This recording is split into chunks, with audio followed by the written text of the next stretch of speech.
और प्रभु जी को भी लेकर आए थे। इनका भी बहुत बहुत हृदय से स्वागत करते हैं। प्रभु जी का इनका जो बात की जो रहती है ना, सारा आपस में कांटेक्ट करना, सब करना, तो बहुत सुंदर मैनेज करते हैं प्रभु जी।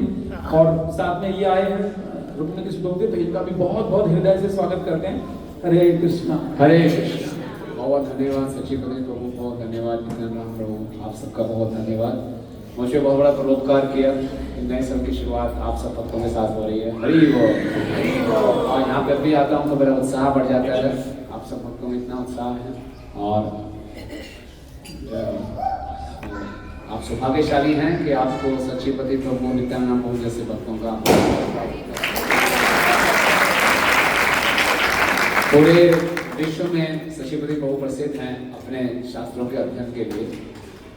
आगे हो जाइए। घर वालों को लोग ऐसे ही समझते हैं, पूरे विश्व में प्रसिद्ध हैं।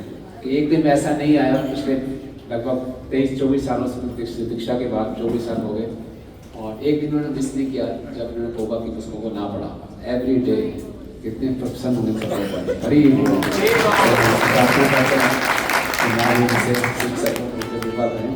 तो आज हम शुरू करेंगे।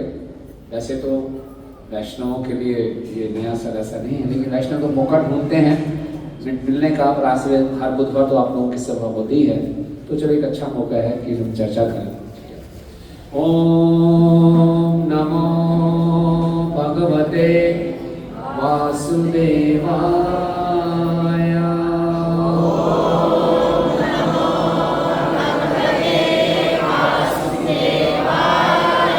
ओम नमो भगवते वासुदेवाय।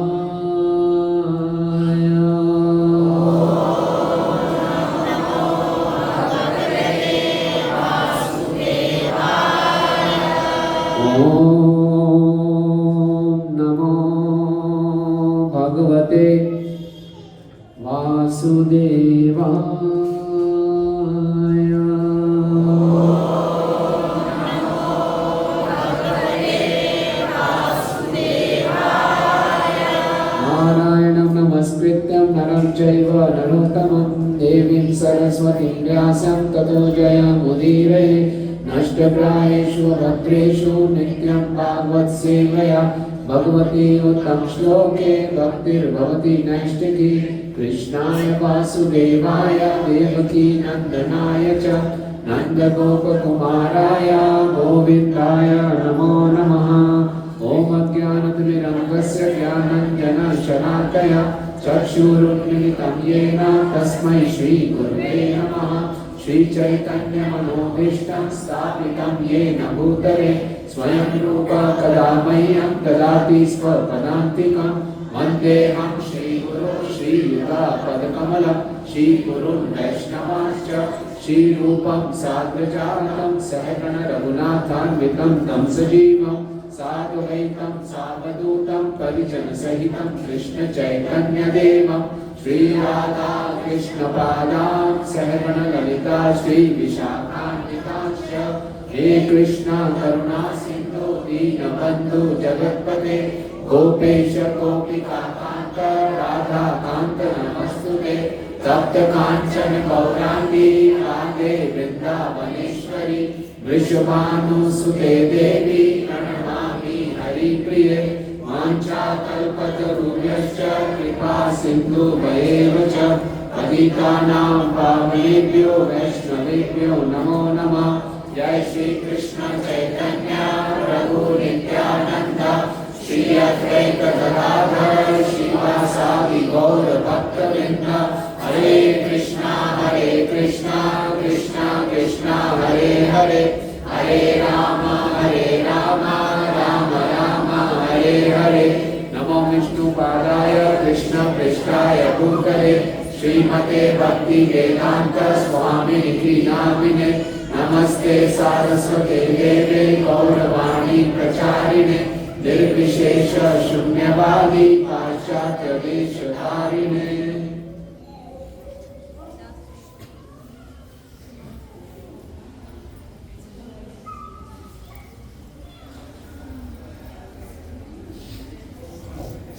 हरे कृष्णा। तो आज पूरा विश्व बहुत खुशियाँ मना रहा है और एक दूसरे को सब हैप्पी न्यू ईयर कर रहे हैं और उम्मीद रख रहे हैं कि 2025 खुशहाल हो, 2024 से बेटर हो। 2024 एक जनवरी को भी ऐसा ही किया था, सबने हैप्पी न्यू ईयर बोला था। उम्मीद रखी थी कि 2023 अच्छा होगा, 2023 में भी ऐसा किया था, 2022 में भी, 2021 में, सब 2000 याद है किसी को? 2000 जो हुआ तो क्या हुआ था? Y2K प्रॉब्लम याद है? हालांकि सभी किसी को हैप्पी न्यू ईयर बोल रहे थे, ये सब डरे हुए थे Y2K प्रॉब्लम। अगले दिन कंप्यूटर खोलेंगे 1 जनवरी सन 2000 को तो क्या होगा, कंप्यूटर पूरा क्रैश कर जाएगा। तो इससे हम देख सकते हैं कि हर साल 1 जनवरी आता है, हमारी उम्मीदें ठीक हो जाती हैं, शायद अच्छा हो। और 10 दिन तक बोलते रहेंगे happy new year, happy new year. इसका कोई नहीं बोला मैं क्या हैप्पी न्यू ईयर, क्या फालतू की बात। तो लेकिन भक्त लोग जानते हैं कि संसार में खुश कैसे रहना चाहिए। हैप्पी न्यू ईयर बोलते तो हैं, जैसे प्रभु जी ने बोला, जब तक हम कुछ नया कार्य इस साल में नहीं करेंगे तो कोई नई चीज होने वाली नहीं है। उस व्यक्ति को क्या बोलेंगे जो एक कार्य बार बार कर रहा है और सोच रहे हैं अलग परिणाम आ जाए? क्या बोलेंगे उसको? एक ही कार्य बार बार कर रहा है और सोचा नहीं इस बार शायद परिणाम अलग आ जाएगा, अलग आएगा नहीं। इसको क्या बोलेंगे? मूर्ख बोलेंगे। तो इसीलिए अगर हम वास्तव में कुछ नयापन चाहते हैं इस साल में जो हमारे जीवन को खुशियों से भर दे, तो कुछ नया करना पड़ेगा। हरे कृष्णा। एक्चुअली आप जानते हैं प्रभु जी कि हमारा सेंटर उधर था, लेकिन वहाँ पर बीच बीच में कुछ प्रोग्राम्स होते रहते हैं और कभी कभी ऐसा होता है कि आज प्रोग्राम नहीं कर पाओगे, आज नहीं कर पाओगे।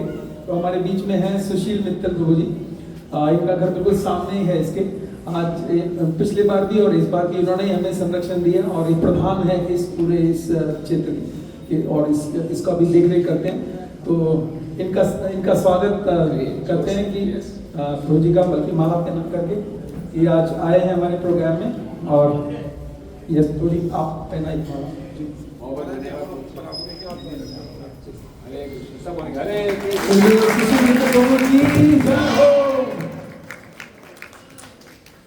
हरे कृष्ण। स्वागत है आपका प्रभु जी। तो हम चर्चा कर रहे हैं कि हम चाहते हैं कि हमारा 2025 साल खुशियों से भरा हो, नया हो, कुछ नया करना पड़ेगा। 1969 में श्रील प्रभुपाद जी 1 जनवरी 1969 में लंदन में हैप्पी न्यू ईयर पे एक लेक्चर दे रहे हैं और प्रभुपाद कह रहे हैं कि जीवन में खुशियां तब आएंगी। देखिए इसको थोड़ा समझते हैं, आप सब पुराने भक्त हैं, अनुभवी भक्त हैं, वेल ट्रेन्ड भक्त हैं। तो देखिए जो हमारा अस्तित्व है, शरीर है और फिर अंदर के अंदर क्या है? जीवात्मा है। जीवात्मा कभी पुरानी होती है? नया है, सच्चिदानंद है, भगवान का अंश है। शरीर पुराना होता है, हर क्षण पुराना हो रहा है। जितना मर्जी इसको नया करने का प्रयास करने के लिए पुराना होता जा रहा है। इस स्थूल शरीर और आत्मा के बीच में एक और चीज है, वो क्या है? सूक्ष्म शरीर है। सूक्ष्म शरीर कभी पुराना होता है? नहीं, वो भी पूरा नहीं होता। तो इस शरीर को तो ये स्थूल शरीर है, ये तो टिके हो ही रहा है, इसका तो धीरे धीरे पतन हो ही रहा है। इसको जितना मर्जी हैप्पी न्यू ईयर बोलते रहो तो जाना ही जाना है नीचे। तो क्या चीज हमें खुश रखेगी? अगर हम अपने सूक्ष्म शरीर में कुछ बदलाव ले आए। सूक्ष्म शरीर में कुछ बदलाव लाएंगे। जो सूक्ष्म शरीर में 2023 में था, 24 में था, उससे कुछ अलग 2025 में सूक्ष्म शरीर में बदलाव लाएंगे तो फिर कमाल होगा। और सूक्ष्म शरीर में क्या होता है? हमारी इच्छाएं, मन के अंदर होती है हमारी इच्छाएं। तो प्रभुपाद जी कह रहे हैं अगर खुश रहना है तो इच्छाओं को मारना नहीं है, इच्छाओं की क्वालिटी चेंज कर देना है। इच्छाओं की क्वालिटी चेंज कर देंगे तो हमारा जीवन बदलेगा, हम बदल जाएंगे।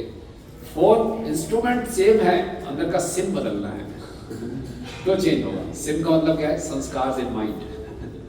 संस्कार बदल जाएंगे, इच्छाएं बदल जाएंगी तो हमारा जीवन बदल जाएगा। जिस प्रकार से अभी यहाँ पे घोषणा हो जाए, चले चले रजागढ़ चौक पे 1 करोड़ रुपए का ब्रीफकेस पड़ा हुआ, 1 करोड़ रुपए है, सब उठ के भागते हैं और यही घोषणा हो, चली चली यहाँ पे सेंटर में भागवत कथा हो रही है, उसी उत्साह से यहाँ आना चाहिए। इच्छा को बदलना है, हमें मालूम चल जाए हमें किस प्रकार की इच्छा विकसित करनी है तो जीवन में आनंद आएगा। तो प्रभुपाद जी बताते हैं हमारा कृष्ण भावनात्मक आंदोलन इच्छाओं को बदलने के लिए, हमारा कृष्ण भावनात्मक आंदोलन सूक्ष्म शरीर को प्रशिक्षण देने के लिए, सूक्ष्म शरीर सही हो गया तो हम सही हो गए। कहते हैं मन चंगा तो जग चंगा। तो मन को अच्छा करना है, हम इस प्रकार से अपने मन को बनाए कि हम भी प्रसन्न रहें, दूसरों को भी आनंद बांट सके। तो मन में काम, क्रोध, लोभ, मोह, मत्सर है। जिस व्यक्ति के मन में काम हो, क्रोध हो, लोभ हो, ईर्ष्या हो, वो कभी खुश रह सकता है? वो दूसरे को खुशी दे सकता है? जितना मर्जी अपनी बात बोल लो, फायदा नहीं। तो अगर हम वास्तव में चाहते हैं कि हम सब खुश रहे तो अपने मन को बदलना होगा। और वास्तव में जो वैष्णव है वो तो हमेशा ही करता है, वो एक दिन नहीं बोलता हैप्पी न्यू ईयर। उसका हृदय यह है सर्वे भवन्तु सुखिनः। प्रहलाद महाराज 5 स्कंद में बहुत सुंदर प्रार्थना करते हैं, स्वस्ति अस्ति विश्वस्य कला प्रसीदता ध्यायन्तु भूतानि शिवमथोदया मनश्च भद्रं भजताम अधोक्षजे आवेश्यतां नामपि अपि अहेतुकी। स्वस्ति अस्तु विश्वस्य खला प्रसीदता। स्वस्ति अस्तु विश्वस्य, सारे विश्व में शुभ ही शुभ हो। जितने द्वेषी लोग हैं वो प्रसन्न हो जाए, वो शांत हो जाए। प्रभा जी बोलते हैं एक सांप को शांत किया जा सकता है, एक द्वेषी व्यक्ति को शांत नहीं किया जा सकता।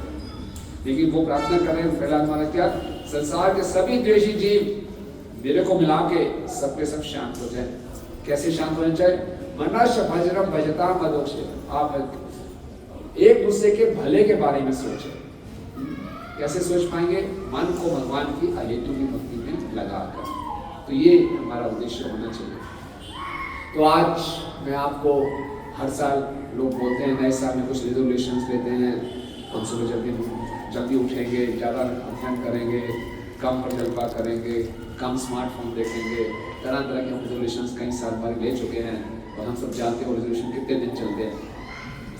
तो मैं आपको बोलूँगा नहीं कोई रिजोल्यूशन, आप बोलोगे फिर कोई ना कोई रिजोल्यूशन सुनाएंगे, ठीक है, हाँ बोल देंगे, हाथ भी खड़ा कर देंगे, जो होगा देखेंगे। तो रिजोल्यूशन नहीं बोलूँगा, ये रिजोल्यूशन है, वो रिजोल्यूशन है। मैं आज मुख्यतः 3 विषयों पर चर्चा करने का प्रयास करूँगा कि हमारा जीवन में समय निकलता जा रहा है, तो समय की कितना शक्तिशाली है इस पर थोड़ी सी चर्चा करेंगे।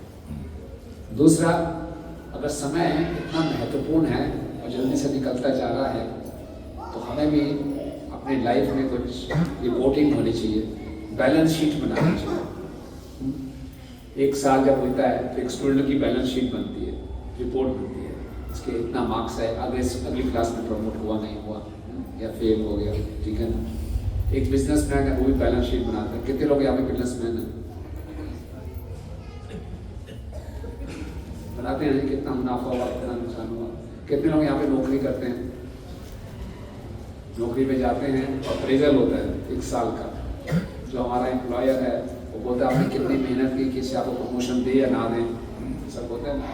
तो विद्यार्थी की रिपोर्ट होती है, काम धंधे करने वाला का बैलेंस शीट होता है।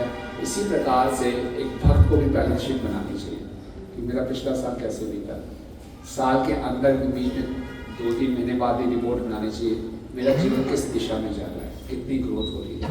क्या नापना चाहिए?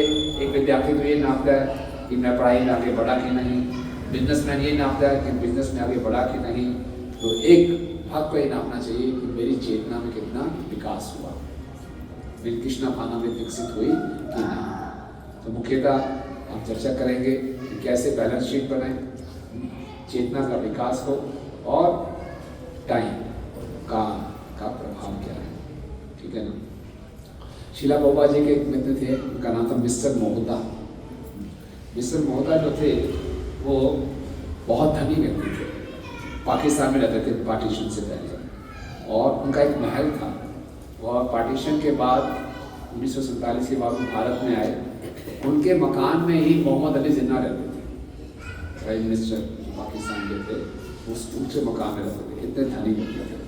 और मोहता जी बड़े बिजनेसमैन थे, तो अपना बैलेंस शीट बनाते थे। तो प्रभुपाद जी ने उनको एक बार कहा, मोहता जी आप अपने बिजनेस का बैलेंस शीट बनाते हो, लाइफ का भी बैलेंस शीट बनाना चाहिए। बोले उसका क्या मतलब है? तो इसका मतलब ये है कि आपको जानना चाहिए कि जीवन में कितना समय आपने भक्ति में दिया, कृष्ण भावनामृत में दिया, कितना समय आपने व्यर्थ करवाया। बहुत महत्वपूर्ण समय, कितना समय आपने किया। ये समय बहुत बलवान है, समय कैसे निकल जाता है हमें पता नहीं चलता। पिछला साल निकल गया, 365 दिन, 8,760 घंटे यूं निकल गए, पता नहीं चला। 8,760 घंटे। किसी को बोलो आपको प्रतीक्षा करनी है 1 घंटा में नेट, अरे बहुत टाइम वेस्ट कर दिया, 1 घंटा नहीं, 8,760 घंटे चले गए और पता भी नहीं चला किसी को नहीं।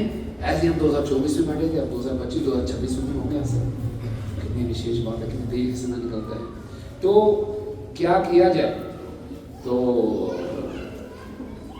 हम लोग सब चाहते हैं हैप्पी न्यू ईयर हो, हमारा आनंद बढ़े के साथ।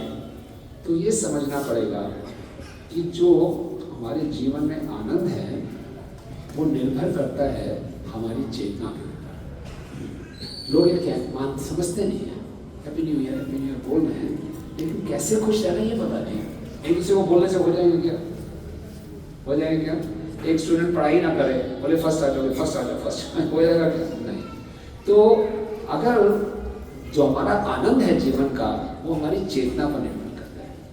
लोग समझते हैं, हम सबको गलतफहमी है कि हमारे जीवन में खुशियां बढ़ेंगी ज़्यादा से ज़्यादा सुविधाएं बटोर के, ज़्यादा से ज़्यादा धन बटोर के, इकट्ठा करें और इकट्ठा करें और इकट्ठा करें। इसको बोलते हैं इंग्लिश में हॉरिजॉन्टल ग्रोथ। ऐसे मेरी ग्रोथ हो रही है, लेकिन मेरा आनंद है वो वर्टिकल ग्रोथ पर निर्भर करता है। मेरी चेतना में कितनी उत्कृष्टता आ रही है। अगर मेरी चेतना उन्नत है तो मैं जैसे मर्जी परिस्थितियों में रहूं मैं आनंद में रहूंगा, और मेरी चेतना उन्नत नहीं है, मेरे पास पूरे संसार का भी धन है, तभी मैं दुखी रहूंगा। कौन सा उदाहरण है आपके पास श्रीमद् भागवतम से? किसी भक्त की चेतना उन्नत है, उसके पास कुछ भी नहीं है, वो खुश है, उसके पास बहुत कुछ है, चेतना उन्नत नहीं है, बहुत दुखी है। कौन सा उदाहरण शास्त्रों से? प्रहलाद महाराज और सुदामा ब्राह्मण। हिरण्यकश्यप भी बस सब कुछ था, बहुत दुखी था। खोला विचार श्रीधर चैतन्य महाप्रभु पार्षद, उनकी धोती में 23 छेद होते थे और खुशी रहते थे। सुखदेव गोस्वामी जब श्रीमद् भागवतम में उनके एंट्री हो रही है तो बिल्कुल दिगंबर है, शरीर पे कपड़ा भी नहीं है और आनंद में है, पूरे आनंद में है। सब लोग देखें आनंद में कैसे है, क्योंकि चेतना उन्नत है। तो मनुष्य जीवन मिला है इस चेतना को उन्नत करने के लिए। ये हमारे जीवन का लक्ष्य होना चाहिए। इसको हमने नापना है, इसकी प्रोग्रेस देखनी है। श्रीला भक्तिविनोद ठाकुर जी अपने पुस्तक जय में बताते हैं 5 प्रकार की चेतनाएं। सुने आपने कभी 5 प्रकार की चेतना? सबसे पहली चेतना होती है आच्छादित चेतना। आच्छादित चेतना का मतलब होता है ऐसे जीव जिनकी चेतना बिल्कुल ढकी हुई है, उनको पता ही नहीं कि वो जीवित है। कौन होते हैं ऐसे जीव? पत्थर है, पेड़ में है चेतना बिल्कुल ढकी हुई है, आच्छादित। दूसरे प्रकार की चेतना होती है संकुचित चेतना। संकुचित चेतना होती है पशु पक्षियों में, सांप बिच्छू में, छिपकली में, ये सब जीवों में क्या होती है? संकुचित चेतना होती है। ये निद्रा ध्यान करते हैं, बच्चे करते हैं, घूमते फिरते हैं, इनको कुछ पीड़ा होती है, खुशी होती है, संकुचित चेतना। उसके बाद है मुकुलित चेतना। मुकुलित चेतना से मनुष्य जीवन शुरू होता है। मुकुलित चेतना में वो लोग आते हैं जो भगवान को नहीं मानते, ज़्यादा से ज़्यादा नैतिकवादी होते हैं, किसी का बुरा ना करो, ये मत करो, लेकिन भगवान को नहीं मानेंगे। नास्तिक भी हो सकते हैं या फिर बिल्कुल अनैतिक हो सकते हैं, पाप करेंगे, कुछ परवाह नहीं। ये कौन सी होती है? मुकुलित। पहली कौन सी थी? दूसरा मुकुलित। चौथी है विकसित चेतना। हम जैसे साधकों की, हमें मालूम चल गया हम शरीर नहीं आत्मा है, जीवन का लक्ष्य क्या है। या फिर ऐसे नैतिकवादी लोग जो ईश्वर को भी मानते हैं, ये है विकसित चेतना। और सबसे उत्तम चेतना है पूर्ण विकसित चेतना। पूर्ण विकसित चेतना में हमें अपने स्वरूप मालूम चल जाता है, हम भाव की स्थिति में हैं, हमें मालूम है कृष्ण से क्या संबंध है। तो मनुष्य जीवन मिला है अपने को पूर्ण विकसित चेतना के स्तर पर लाने के लिए। जितना जितना चेतना में विकास होगा उतना उतना हमारा आनंद बढ़ता जाएगा। तो हम भक्तों को ये बात बड़ी स्पष्ट होनी चाहिए, भक्ति में हम पूरा आनंद प्राप्त कर सकते हैं। आनंद केवल भक्ति में ही है, ये हमें पूरा विश्वास होना चाहिए। प्रहलाद महाराज क्या बोलते हैं कि नाथ होते अन्य शरणम भ्रमतो अनुपश्य। प्रहलाद महाराज ने निहंट भगवान को बोला, नरसिंह देव भगवान को, कि प्रायण देव मुनिया स्वविमुक्ति का। अक्सर जो साधु लोग होते हैं अपनी मुक्ति के बारे में सोचते हैं। मोनम चरंती विजय न परार्थ निष्ठा, वो मोर व्रत रख देंगे, दूसरे के बारे में परवाह नहीं करेंगे। नेतान यह कृपणा विमुक्ष एको, मैं ऐसे लोगों को कृपणों को हाथ छोड़कर अपनी मुक्ति के बारे में नहीं चिंता करता। ना तो अन्य से शरण न तो अनुपश्य, क्योंकि मैं जानता हूं जब तक कोई आपकी शरण में नहीं आएगा वो खुश नहीं रह सकता। इसलिए भक्तों को पूरा कन्विक्शन होना चाहिए। जब तक कोई कृष्ण की शरण में नहीं आएगा वो कैसे खुश रह सकता है। जितना मर्जी आप पूछो, एक दूसरे को वेल विशेस दे दो। पहले जमाने में लोग ग्रीटिंग कार्ड्स भेजा करते थे और लोग अपने पूरे ड्राइंग रूम में ग्रीटिंग कार्ड्स की भीड़ लगा देते थे। तुम्हारे पास इतने लोगों की वो है, देखिए जी, तो क्या बोलोगे आप? इतने ग्रीटिंग कार्ड दिखा के खुशी ले लो, भैया देखो एक्सचेंज करो, ग्रीटिंग कार्ड तो आनंद लो। जितने मजे ग्रीटिंग कार्ड इकट्ठे कर लो, जितने मजे फेसबुक पे, इंस्टाग्राम पे वेल विशेस ले लो, आनंद तब बढ़ेगा जब चेतना का विकास होगा। ये हमको बड़ा कन्विक्शन है। कई बारी भक्ति में आकर भी हम सोचते हैं यार ये लोग आनंद उठा रहे हैं, मेरे को 4 दिन पालन करने पड़ रहे हैं, मैं तो फंस गया बोल के, है ना। बहुत ज़्यादा अच्छे दिन थे, कभी रेस्टोरेंट के सामने से निकलते हैं, यार ये था अगर मैं यहाँ खाता पीता था बढ़िया क्या था। कई बार हम सोचते हैं इंद्र गति को हम मिस करते हैं। लेकिन आपको जान के एक सूचना देते हैं, आज के दिन में शुभ दिन है हमारा, तो कहते हैं कि कृष्णा भावनामृत सबसे बढ़िया इंद्र गति है। Krishna consciousness is the best sense gratification. इसके बिना कोई सेंस ग्रेटिफिकेशन हो ही नहीं सकती। और बाकी जो भक्ति नहीं कर रहा वो इंद्र तृप्ति करने का विफल प्रयास कर रहा है, लेकिन जो भक्ति कर रहा है उसकी असली इंद्र तृप्ति हो रही है। क्या क्या कहना होगा? मानते कि नहीं मानते इस बात? कितने वक्त को लगता है जब से हमने भक्ति शुरू की है हमारी इंद्रियां ज्यादा तृप्त है। इतना खाना पीना कभी मिला कभी? इतना घूमना फिरना मिला कभी? इतनी पार्टीज कभी मिली है? रोज पार्टीज होती हैं। इतना कभी हमने स्वीट्स खाए हैं, इतने डिशेस कभी खाए हैं? इतने केक्स कभी काटे हैं हमने? छोटी बात हो, चलो केक काटो, चलो पार्टी हो, चलो फीस्ट हो जाए, चलो घूमने चलते हैं। इतना आनंद है, ये असली इंद्र तृप्ति है। क्योंकि इंद्रियां तभी तृप्त होंगी जब गोविंद तृप्त होंगे। बिना गोविंद को तृप्त किया आप जितना मर्जी प्रयास करो विफल प्रयास। तो ये कन्विक्शन होना चाहिए कि जितना मेरी चेतना में विकास होगा उतना मेरा आनंद बढ़ेगा। तो मुझे अपने लाइफ की बैलेंस शीट बनानी है, तो देखते रहना कि मेरा चेतना में विकास कितना होता जा रहा है, ये मुझे देखना, क्योंकि समय बहुत तेजी से निकल रहा है। अब हम कुछ समय के बारे में चर्चा करते हैं। तो समय के बिना में भागवतम में कई स्थानों पर है, तो हमने जो लिया है एक प्रसंग लिया है जो कि श्रीमद् भागवतम के पहले स्कंद के 13वां अध्याय है। आप जानते हैं 13वें अध्याय में क्या हुआ था कि विदुर वापस आते हैं भ्रमण करके धृतराष्ट्र का उद्धार करते हैं। आप इसे कितने वक्त ने प्रसंग पढ़ा हुआ है विदुर का धृतराष्ट्र से मिलना? तो आप सब जानते ही हैं धृतराष्ट्र जी का चरित्र, आप सब जानते ही हैं। और विदुर उनके भाई हैं, लेकिन विदुर का अपमान करते था दुर्योधन ने, और विदुर घर छोड़ के चले गए। विदुर ने महाभारत युद्ध में भाग नहीं लिया। बाद में उनकी उद्धव जी से भेंट होती है, उनको मालूम चलता है कि कैसे सब कौरवों का नाश हो गया। और फिर विदुर सोचते हैं अब सही समय आया है अपने भाई का उद्धार करने के लिए। तो विदुर वापस घर में आते हैं। जब वापस घर में आते हैं तो सभी पांडवों को ऐसा लगता है उनके प्राण वापस आ गए। क्योंकि पूर्व काल में क्या होता था, अगर कोई व्यक्ति घर छोड़ के तीर्थ यात्रा में निकलता था वो वापस नहीं आता था। कहाँ गया, उसका जीवन समाप्त हो गया, उसका वापस आने का चांस नहीं है। जब वापस आ गए तो देखे तो प्राण वापस आ गए हमारे। और फिर युधिष्ठिर महाराज विदुर जी का गुणगान करते कहते हैं भगवद्गीता भगवतो तीर्थभूता स्वयं विदुरो तीर्थी कुर्वन्ति तीर्थानि स्वांता सेन गदा पिता। कि आप जैसे जो व्यक्ति हैं जो भ्रमण करते हैं वो तीर्थों को भी पवित्र करते हैं, क्योंकि आपके हृदय में स्वयं भगवान निवास करते हैं। तो हम देखते हैं वास्तव में श्रील प्रभुपाद जैसे भागवत में पूरे विश्व में भ्रमण करते हैं तो सबको उन्होंने तीर्थ बना दिया। प्रभुपाद जी ने आपको मालूम है न्यूयॉर्क में टॉमसन स्क्वायर पार्क में अक्टूबर के महीने में संडे का दिन था। Prabhupada ji Thomson square park में एक पेड़ के नीचे बैठ गए थे और प्रभुपाद ने अकेले बैठ के कीर्तन शुरू कर दिया। हरे कृष्णा कृष्णा कृष्णा हरे हरे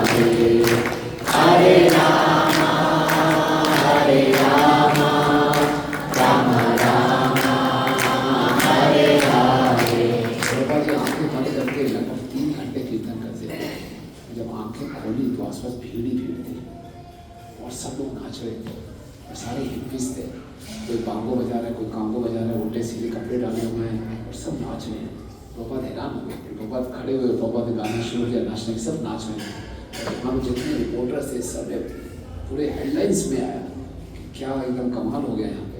उसके बाद प्रभुपाद वहाँ से निकले तो सारे के सारे हिप्पीज उनके पीछे पढ़ते थे ना, बैक पाइपर की स्टोरी पढ़ते थे, सारे पीछे पीछे जा रहे हैं। और फिर प्रभुपाद ने कहा कि मैं ठीक है, सोमवार बुधवार और शुक्रवार को क्लास शुरू करूँगा। प्रभुपाद भी बुधवार को क्लास करते थे, आप ही बुधवार।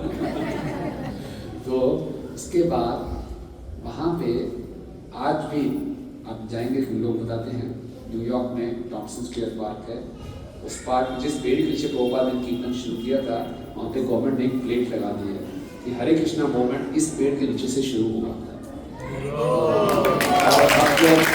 आप लोग वहाँ जाते हैं तो आप लोग वहाँ परिणाम करते हैं, उस पेड़ की परिक्रमा करते हैं, तो वो तीर्थ स्थान बन गया हमारे लिए। सो प्रभु जैसे युधिष्ठिर महाराज जी, विदुर जी गुणगान कर रहे हैं कि आप जैसे वक्त जहाँ जानते हैं उस स्थान को तीर्थ बना देते हैं, तो प्रभुपाद ने भी क्या किया, न्यूयॉर्क के टॉमसन स्क्वायर पार्क को तीर्थ स्थान किया। तो इसके बाद विदुर जी बैठते हैं, उनको खिलाते पिलाते हैं युधिष्ठिर जी, फिर बातचीत करना शुरू करते हैं धृतराष्ट्र से। तो बहुत सुंदर श्लोक बोलते हैं, पहले स्कंद के 13वें अध्याय का 17 नंबर श्लोक है, एवं विदर्शु सक्ता नाम प्रमता नाम तदीह्रिया अत्यकामद तद्विज्ञात काला पलम दुस्तरा। तो यहाँ पे काल के विषय में बताते हैं, बोले एवं ग्रहेशु सक्ता नाम प्रमता नाम तदीह्रिया, कि जो लोग अपने घर की गृहस्थी में बहुत आसक्त रहते हैं, उनको पता ही नहीं चलता कि समय कैसे निकल गया, पता ही नहीं चलता। वो हमेशा घर में उसमें आसक्त रहते हैं, लेकिन समय का एक गुण बताया अविज्ञात। अविज्ञात मतलब पता ही नहीं चलता, अरे पता नहीं चला इतना समय निकल गया। कितने लोग ऐसा लोग पता नहीं चला टाइम निकल गया। अच्छा अभी क्या समय हो रहा है, एग्जैक्ट टाइम कौन बताएगा? 8:49 कितने सेकंड? कितने मिनट गए? चलो कुछ आगे 35 सेकंड 8:49। अब कितना टाइम है? 8:50 निकल गया, 14 सेकंड। पता ही नहीं चला।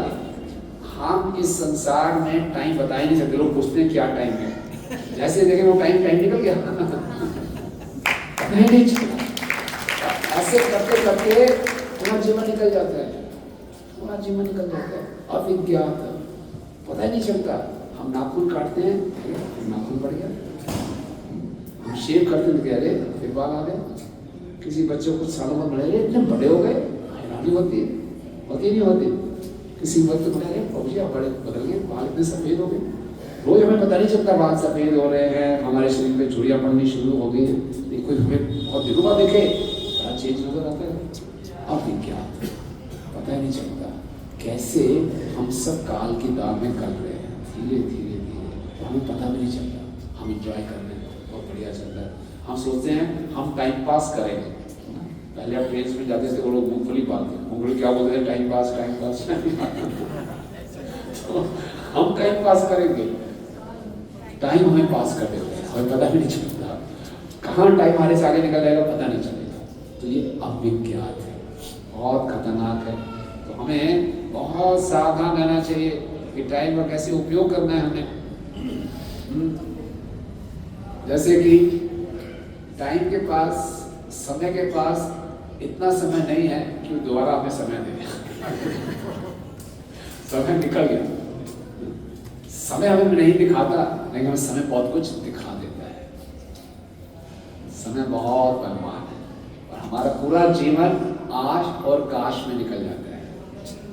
हाय ऐसा हो जाता, काश में ऐसा कर देता, इसी में निकल जाता है और हम धीरे धीरे धीरे वृद्ध अवस्था की ओर बढ़ते हैं और पता भी नहीं चलता। शंकराचार्य जी क्या कहते हैं, अंगम कलितम फलितम मुंडम दर्शनामहितम जातम दंडम वृद्धो यदि गृहीत्वा दंडम तदिक्रम मुंचति आशापुत्रम। अंगम कलितम, जैसे जैसे आयु बढ़ती जा रही है अंग गल रहे हैं। कलितम फलितम मुंडम, बाल झड़ रहे हैं। दर्शनामहितम जातम तुंडम, दांत गिर रहे हैं। वृद्धो यदि गृहीत्वा दंडम, वृद्ध हो गए, डंडे के साथ चल रहे हैं। तदपि न मुंचती आशा, फिर भी आशाएं खत्म नहीं होती। अभी तो मैं जवान हूं। मन में यही लगता है। किसी माता जी को, हमारे पुलिस ऑफिसर जाते हैं कई बार सड़क पर जाकर किसी को माता जी बोल दिया, बहुत डांट खाई। मेरे को माता लगती हूँ मैं, तो किसी को नहीं लगता मैं बूढ़ा होगा, अब किसी को लगता है मैं जवान हूँ, क्योंकि आत्मा हमेशा यह है, मन भी जवान है, शरीर बूढ़ा है। हम अपनी पहचान मन से करते हैं, महसूस नहीं होता। लेकिन समय ने हमें कल, लेकिन समय की हम दबोच में हैं और अविज्ञात है। सबसे बड़ी बात क्या है कि हमें पता भी नहीं चलता कैसे समय बीत गया, कितने जल्दी 2024 बीत गया, हमें पता भी नहीं चलता। ठीक है, तो ये पहला गुण है कि समय हमें दिखाई नहीं देता, इन समय का प्रभाव दिखाई देता है। उसके बाद क्या बता रहे हैं विदुर जी युधिष्ठिर महाराज को, बोल रहे हैं कि विदुरस्तद अभिप्रेत्य धृतराष्ट्र भाषत राजन निर्गम्यताम शीघ्रम पश्येदम भयमागतम। महाराजा विदुर सब कुछ जानते थे और उन्होंने धृतराष्ट्र को बोला कि मेरे प्रिय राजा, जल्दी से यहाँ निकल जाओ, देरी मत करो। तुम देख नहीं रहे कि भय आ रहा है। भय तो दूसरा लक्षण है काल का कि ये हमारे अंदर भय उत्पन्न करता है। अगर हमने समय का सही उपयोग नहीं किया तो काल हमारे अंदर भय ले आता है। हम देखते हैं, बुरा मत माने, जैसे जैसे हमारी आयु आगे बढ़ती है, हम वृद्धावस्था की ओर बढ़ते हैं, हम बहुत भयभीत होना शुरू होते हैं। एक असुरक्षा अंदर आ जाती है, क्या होगा, भय लगता है। हमको लगता है कि हमारी फेस वैल्यू कम हो रही है, मार्केट वैल्यू भी कम हो रही है, आगे कोई पूछेगा नहीं पूछेगा, मुझे भय लगना शुरू हो जाता है। अगर हमने अपने समय का सही उपयोग नहीं किया, अगर किसी ने समय का सही उपयोग किया है, अपना समय भक्ति में लगाया है, उसकी भी आयु बढ़ रही है, लेकिन वो भयभीत नहीं होता, वो भक्ति में और उत्साहित होता रहता है। आप देखेंगे जो वास्तव में सही ढंग से भक्ति कर रहा है, और जितना भी वृद्ध हो जाए, दिखने में वृद्ध है लेकिन और ज्यादा उत्साहित होता जा रहा है। लेकिन जिसने भक्ति नहीं किया, भक्ति को सही ढंग से नहीं किया, जितना वो वृद्ध अवस्था की ओर बढ़ता जा रहा है, उसका भय बढ़ता जा रहा है, बहुत इनसिक्योर हो जाता है। समय बात बातें वो घबराएगा, वो किसी पे विश्वास नहीं करेगा। घड़ी है ना, अगर कोई वॉल क्लॉक है, एक युवा व्यक्ति, बच्चा उसको देखता है, उसको लगता है समय बड़ा धीरे चलता है, कब मैं जल्दी बड़ा होऊंगा, कॉलेज में जाऊंगा, मस्ती करूंगा, ये अभी तो बहुत स्कूल के एग्जाम है, ये है, कब मैं बड़ा होऊंगा। उसको लगता है घड़ी बहुत धीरे चल रही है। और जिन्होंने 40 की उम्र क्रॉस कर ली है, तो घड़ी बहुत फास्ट चल रही है। जल्दी रिटायर होने वालों से बहुत कुछ करना है, जल्दी रिटायर हो गया, घड़ी बहुत फास्ट चल रही है, घड़ी तो अपनी स्पीड से ही चल रही है। तो ये हमारे अंदर भय आता है। बड़े बड़े लोग भयभीत हो जाते हैं। आप में से कुछ लोग पुराने हैं, आपने सुना होगा, बॉलीवुड की एक्ट्रेस थी मीना कुमारी, सुना ना? जिन्होंने नहीं सुना वो नेट पे सर्च ना करें। कहीं यहाँ पे यंग लोग हैं।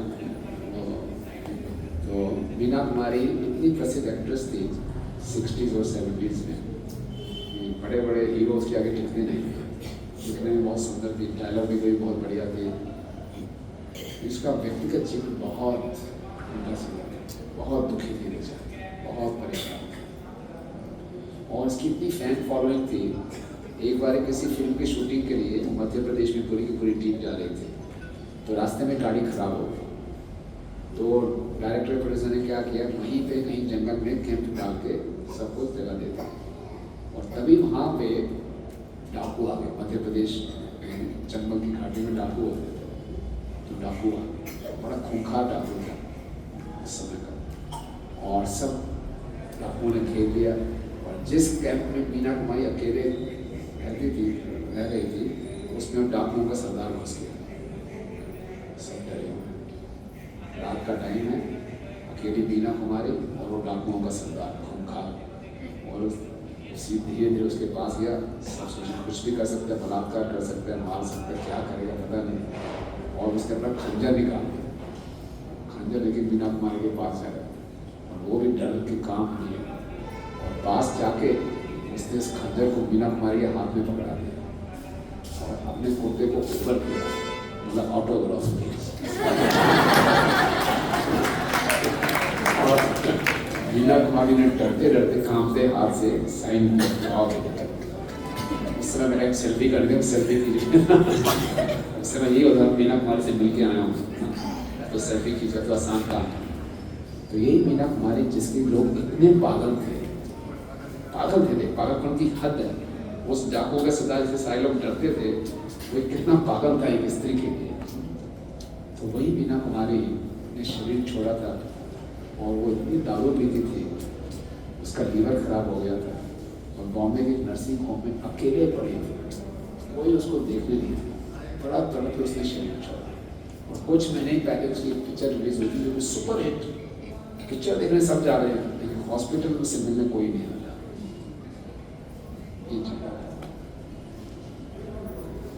ये समय है, तो इसीलिए इस संसार में जो हमें नाम यश जिसके पीछे हम भागते हैं कोई वैल्यू नहीं है इसकी। अगर इन सब चीज़ों को पाने के लिए हमें सारा समय निकाल दिया और इसकी कोई वैल्यू नहीं है, जैसे जैसे समय आगे बीतेगा ये हमारे अंदर भय उत्पन्न करेगा। ऐसे बहुत से उदाहरण हैं, बड़े बड़े सेलिब्रिटीज का अंत हम जानते हैं कैसे होते हैं। इसलिए आपने अगर थोड़ा सा अपने आप को डराना है थोड़ा सा, तो हमें एक मैसूर प्रश्न में गया था, हरिश्चंद्र को ने मुझे ऐप दिखाया था। आप अपने फेस का फोटो खींचो, गाड़ी किसी गाड़ी खड़ी है XR89 वैगनआर, वो गलत खड़ी है तो कोई बाहर से आए हैं, किसी की HR89 वैगनआर कार है किसी की, हमारे यहाँ से है कोई?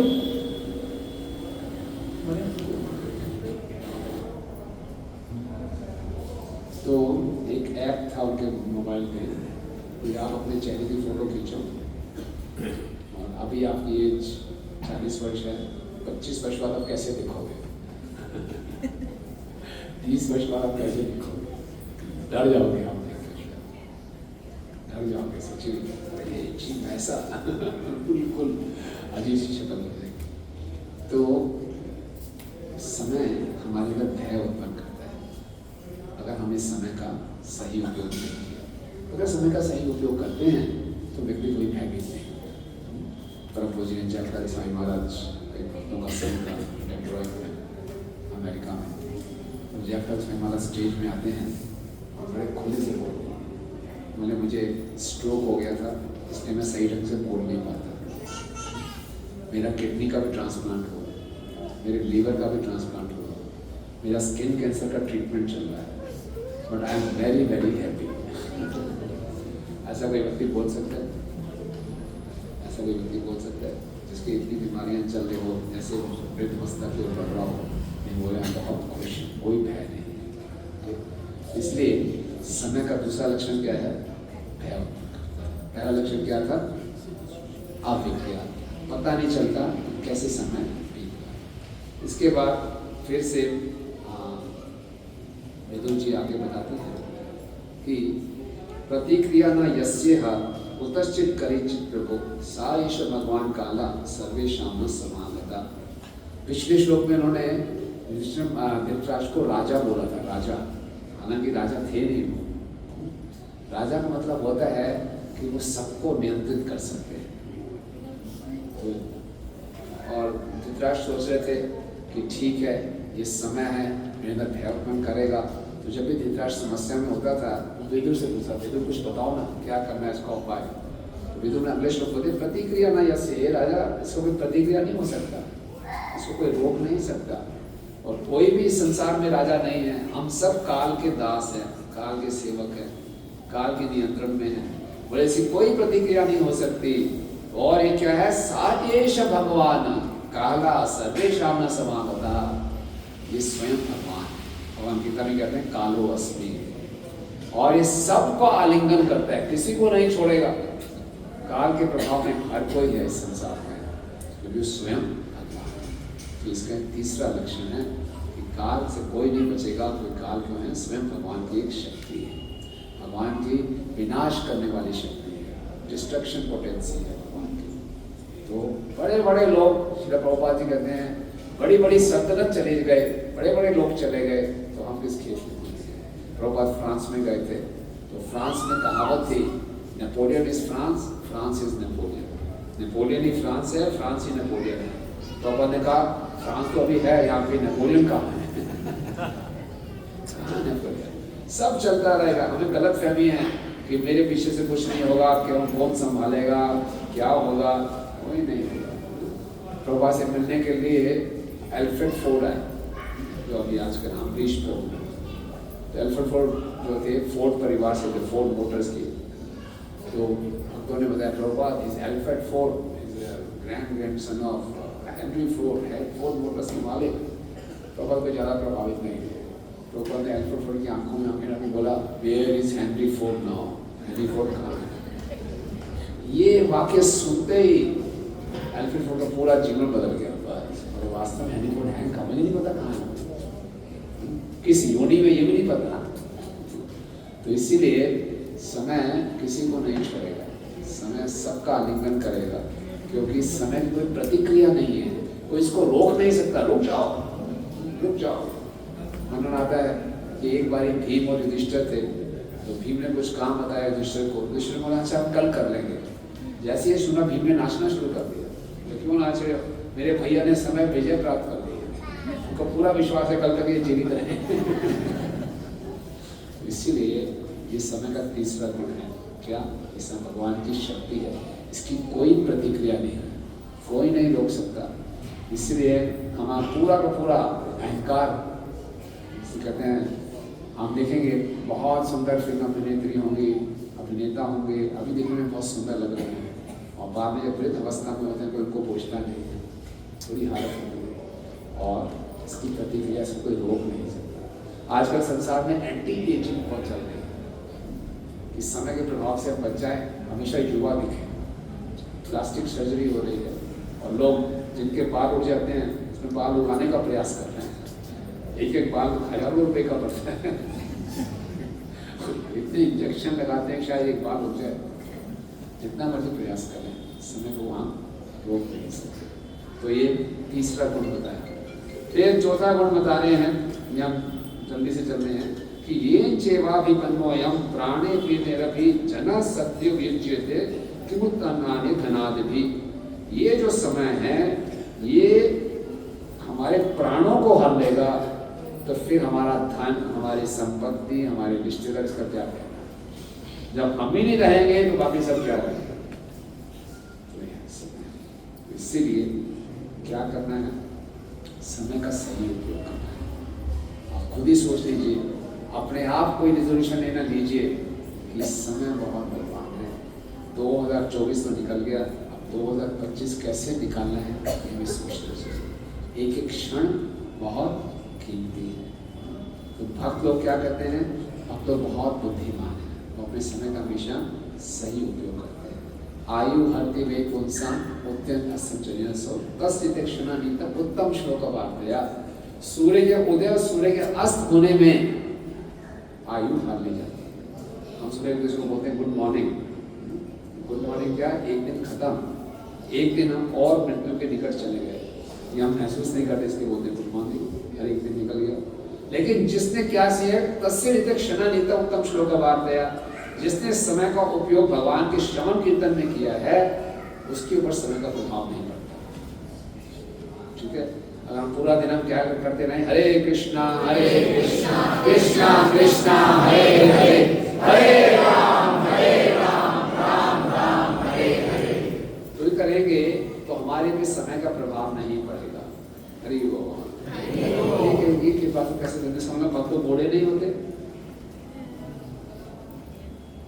कैसे समझे इस बात को कि अगर जो समय हमने भगवान की भक्ति में लगाया, सेवा में लगाया, प्रचार में लगाया, अपने भगवान के लिए भोग बना रहे, कुकिंग कर रहे हैं, भगवान के लिए प्रचार करने, गीता वितरण के लिए जा रहे हैं, भगवान के लिए मैनेजमेंट कर रहे हैं, सफाई कर रहे हैं, बेटी वर्शिप कर रहे हैं, वो समय काउंट नहीं होगा, उसमें आपका प्रभाव नहीं पड़ेगा। इसको कैसे समझें? अन्यथा आयु हर ली जाएगी, लेकिन जो अपने समय को इसमें लगाएगा उसकी आयु नहीं हरी जाएगी। तो कैसे समझे इस बात को? अभी तो बूढ़े होते हैं, हम सब बूढ़े हो रहे हैं, एक मिनट में फोटो देखें चेंज तो हुआ है, तो कैसे समझे इस बात को? यस माता। हाँ हाँ, वेरी गुड वेरी गुड। कैसे रिलेट करेंगे?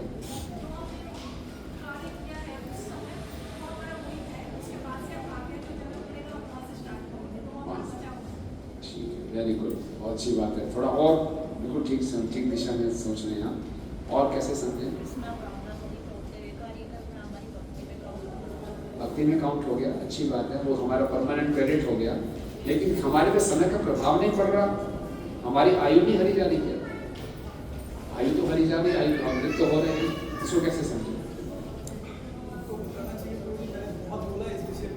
अच्छा,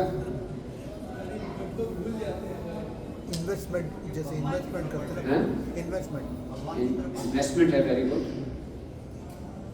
तो जैसे कर्मी है, अगर वो सूरज निकलता है प्रभु जी, उसकी तो उम्र हर ली जाती है, लेकिन अगर हरे कृष्णा मंत्र करता है उसकी जो है मतलब जो है भगवान की सेवा में होती है। भगवान की सेवा में तो हम वृद्ध तो हो रहे हैं, आयु तो बढ़ रही है ना, वृद्ध तो हो रहे हैं, आयु तो हर ली गई, इसको कैसे? हाँ,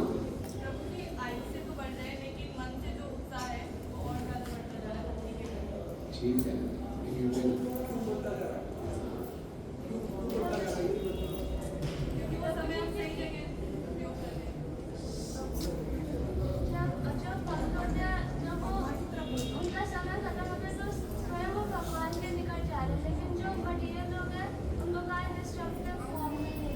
हरी बोल।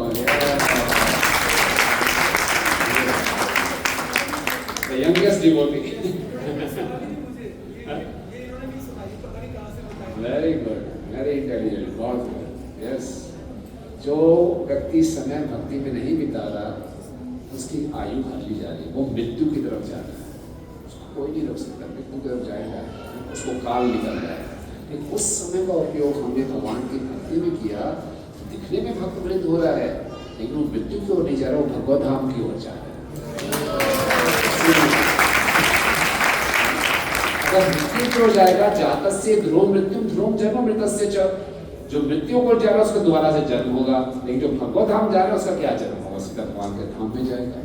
इसीलिए जितना इन्वेस्ट करना है समय भगवान की भक्ति में करना है, ये हमारा असली क्रेडिट है, इसकी ये हमारी असली कमाई है, ये हमारा असली चेतना में विकास है, ये हमारा आनंद को बढ़ाएगा। आनंद ही तो चाहिए, क्यों इतनी भागदौड़ कर रहे हैं, क्यों इतने सामान इकट्ठा कर रहे हैं, इतनी प्रॉपर्टीज बढ़ा रहे हैं? आनंद की खोज में। अगर आनंद ही चाहिए तो भक्ति को बढ़ाओ, चेतना का विकास करो, आनंद अपने आप बढ़ेगा, यहाँ पे भी आनंद मिलेगा और शरीर छोड़ने के बाद भी आनंद है, और क्या चाहिए?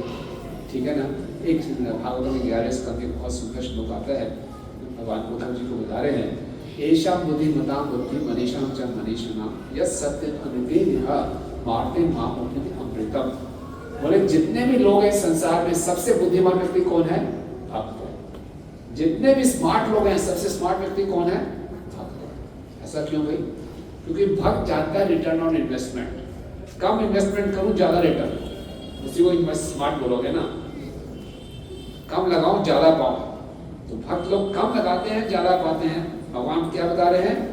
यत् सत्यम अनृते इह, जो कि अपने इस अनृते, जो कि ये शरीर है, जो कि टेम्परेरी है, कभी भी समाप्त हो जाएगा, इसको इन्वेस्ट करके वो अमृत जैसा, मेरे जैसा शरीर प्राप्त कर देता है। भगवान कह रहे हैं तुम मुझे अपना ये विकार से शरीर दे दो, मैं तुम्हें अपने जैसा शरीर दे दूंगा। यहाँ पे ऑफर आता है ना, पुरानी गाड़ी दो नई गाड़ी लो, क्योंकि भगवान क्या ऑफर दे रहे हैं? तुम ये शरीर जो खत्म होना ही होना है, इसका जितना मर्जी प्रयास कर लो। जब हम कॉलेज में जाकर सेमिनार देते हैं, ये बताने के लिए शरीर और आत्मा में अंतर है, तो हम शरीर की वैल्यू निकालते हैं कि शरीर केमिकल से बना हुआ है, इसमें इतना मैंगनीज है, इतना प्रोटीन है, इतना फास्फोरस, इतना आयरन है, इतना ये है वो है, पूरी वैल्यू निकाली थी तो लगभग 1100 रुपये भी नहीं आते। जितने बड़े 70-80 किलो का भी शरीर हो, जितना भी हो, इतनी वैल्यू रहेगी बस। इसको तुम मुझे दे दो, भगवान कहते हैं, और मैं तुम्हें अपने जैसा सुंदर सच्चित आनंद शरीर दे दूंगा। ये स्मार्टनेस है कि नहीं है? फिर भी हम बोले नहीं नहीं प्रभु, ये भगवान ऐसा नहीं, मैं नहीं दे सकते, बहुत आ सकती है, बहुत आ सकती है।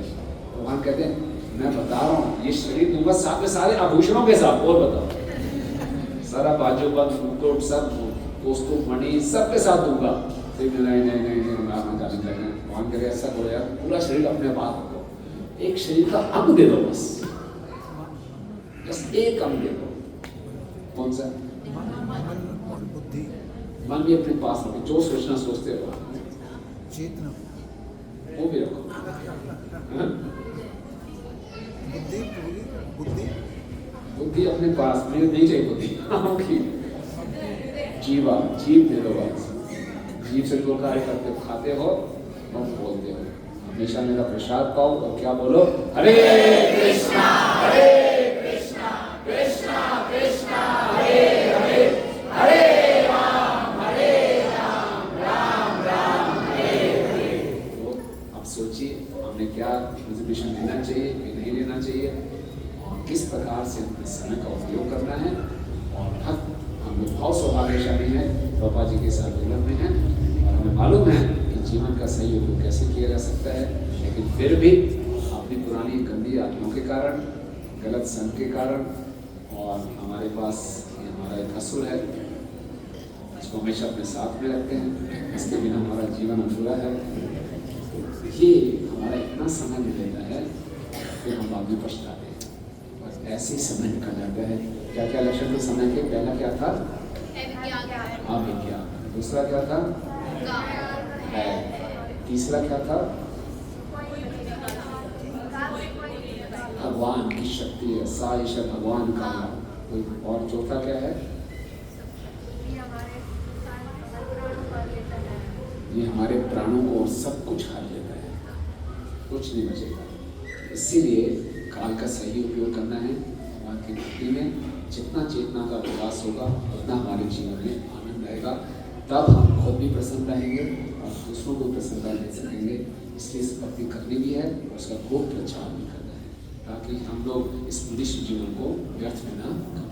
ठीक है? हरे कृष्ण।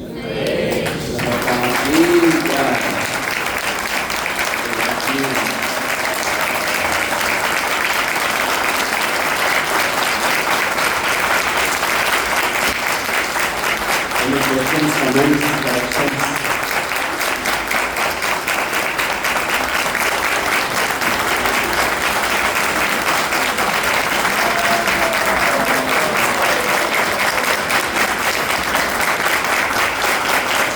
Hare Krishna.